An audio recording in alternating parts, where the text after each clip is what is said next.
When ordering your blinds, it is important to make correct measurements. All windows are different, so you have two choices, installing on the inside or the outside of the window frame.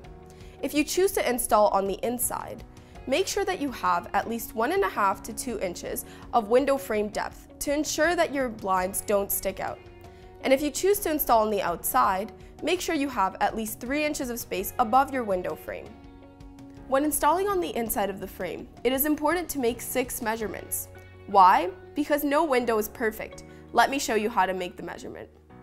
You need a metal tape measure, a notebook with a pencil, and a ladder. First, measure the window frame along the top, middle, and bottom. Round your measurement to the nearest 1/8 of an inch and use the narrowest measurement. Then, measure the window frame's height along the left side, middle, and right side. Round your numbers to the nearest 1/8 of an inch, but this time use the longest measurement. For outside mountings, do not measure the actual window frame. Instead, measure the molding around the window. The same technique will work here. Measure the width along the top, middle, and bottom. Round your number, and this time use the longest measurement.